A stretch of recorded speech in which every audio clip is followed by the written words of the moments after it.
नमस्कार दोस्तों, मेरे इस YouTube चैनल पर आपका स्वागत है। मेरे इस YouTube चैनल के जरिए आप सभी दर्शकों को किताबों में लिखी गई लंबी-लंबी जानकारियों को संक्षिप्त में बताने का प्रयास करूंगा। तो चलिए बिना देर किए आज के इस इतिहास के टॉपिक को शुरू करते हैं। आइए जानते हैं आज का टॉपिक क्या रहने वाला है। आज का टॉपिक है इतिहास क्या है। इतिहास की खोज कब हुई, इतिहास का जनक कौन था, इतिहास क्यों पढ़े और इतिहास के स्रोत कहाँ से मिलते हैं। आइए जानते हैं इतिहास क्या है। इतिहास का शाब्दिक अर्थ इतिहास शब्द की उत्पत्ति लैटिन और ग्रीक शब्द से मानी जाती है, जिसका अर्थ है जानना। इतिहास अतीत में घटी हुई घटनाओं की ओर संकेत करता है, जिसका कि कोई साक्ष्य हो।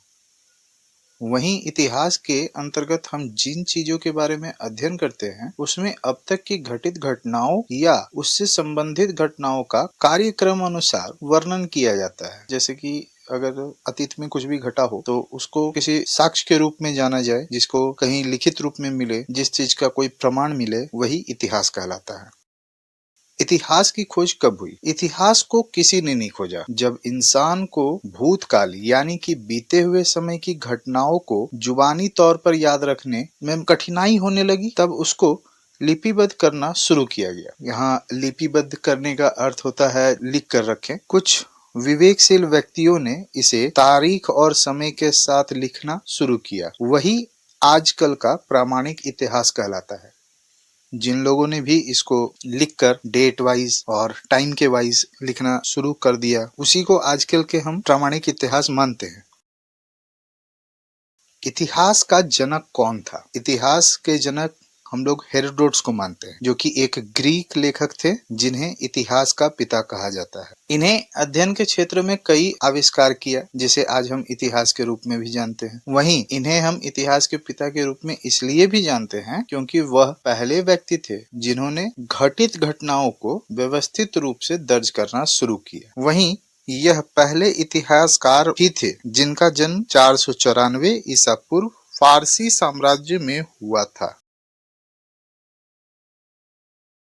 इतिहास को क्यों पढ़ें? इतिहास को हमें इसलिए पढ़ना चाहिए क्योंकि इतिहास से हमें समय के साथ साथ होने वाली परिवर्तनों की जानकारियां मिलती है। यह हमें प्राचीन से आधुनिकता की ओर बढ़ने वाले सफर को एवं मानव समाज के सभी पहलू जैसे कि राजनीतिक, सामाजिक, आर्थिक, वैज्ञानिक, तकनीकी, चिकित्सा, संस्कृति, बौद्धिक, धार्मिक और सैन्य विकास यानी कि सैनिकों का कैसे कैसे विकास हुआ, उसके बारे में भी बतलाता है।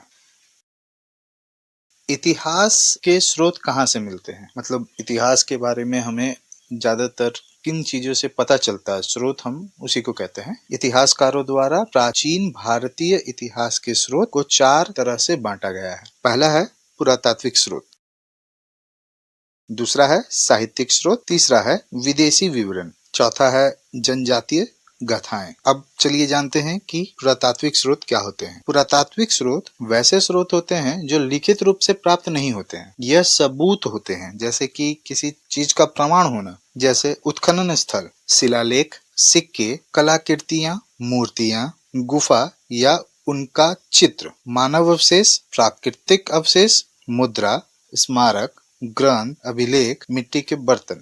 दूसरा आता है साहित्यिक स्रोत, जो कि लिखित रूप में प्राप्त होते हैं, जिनको लिखा गया हो, जो कि ऐतिहासिक भी हो सकते हैं, वैज्ञानिक भी हो सकते हैं, सांस्कृतिक भी हो सकते हैं, या वर्ण या वाक्य वाले हो सकते हैं, जैसे कि जिनके बारे में वर्णन किया गया हो, जैसे वेद, उपनिषद, स्मृति, रामायण, महाभारत और विभिन्न पुस्तकों से मिलने वाली विवरण। कविताओं, नाटकों, निबंधों और पत्र या डायरी से भी हमें साहित्यिक स्रोत के बारे में जानकारियां मिल सकती है।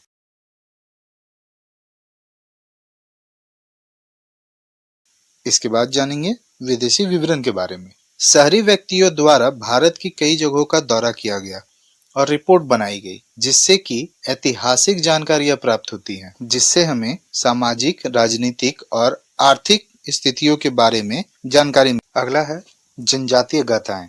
यह एक मौखिक परंपराएं और समृद्ध रीति रिवाज होती हैं। जनजातियां जो कि राज्य के विकास से पहले से ही अस्तित्व में थी, या जो अभी भी राज्यों के बाहर है, जो लगभग 700 से भी ज्यादा है, उससे भी हमें इतिहास की शोध प्राप्त होते हैं।